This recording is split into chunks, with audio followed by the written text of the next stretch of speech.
Hello, everybody. We are going to go through part of the extension activity for the coronavirus. Yesterday, you may have looked at the News to You article for the coronavirus, which we've been hearing a lot about in the news, and which is the reason that we are all at home and not at school today.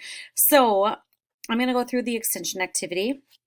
And we're just going to actually go through the first part of it until the first comprehension questions, and then that's it for today.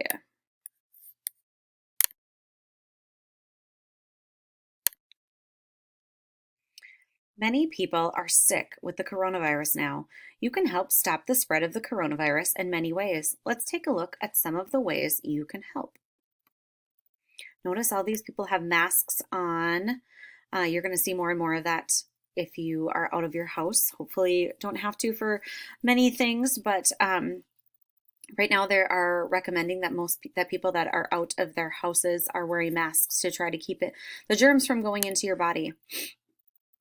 The coronavirus is a germ. Germs are tiny organisms or living things that can make you sick. They are so tiny that you need a microscope to see them. Germs can spread through the air from person to person. They spread with coughs and sneezes. You can do many things to help stop the spread of germs like the coronavirus. You can wash your hands often. Washing your hands often is the best way to stop the spread of germs. You should rub your hands together with soap and warm water for at least 20 seconds. Wash your hands every time you cough or sneeze and before you eat. You should wash your hands after you use the bathroom and after you play outside too.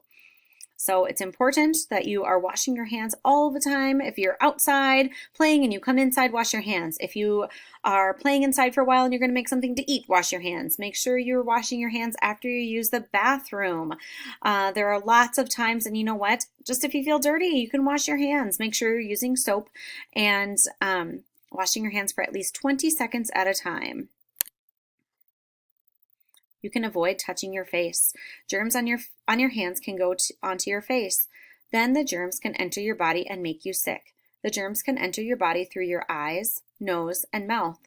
Studies have found that people touch their faces more than 16 times each hour. It can be hard to remember, but try not to touch your face. This is a challenge for me. I touch my face all the time, and you know how I know that is because when I do the recordings on here, I can see myself in the recordings, and I'm trying really hard not to touch my face. So I have to try to keep my hands busy. I'm either holding on to my coffee or sitting on one of my hands or touching my hair. Those are different things that I am trying really hard not to touch my face, but it is tough because I think we do it more than we think that we do. What are tiny organisms? So I'm going to link this with the video. So you're going to choose whether tiny organisms are pencils, germs, or trumpets. What is the best way to stop the spread of germs? Wash your hands, brush your teeth, or play tennis.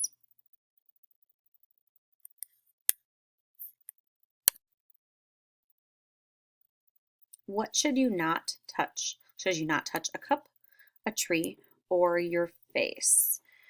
Okay, so this is going to be the end of our mini lesson for today, and then I'm going to record some more for tomorrow. If you want to work ahead so that you are caught up, you can go right ahead, but I'm just not going to, you know what, I'm not even going to link it. I'm going to have you do this for today, and you can check back in tomorrow. Thanks for working hard. See ya.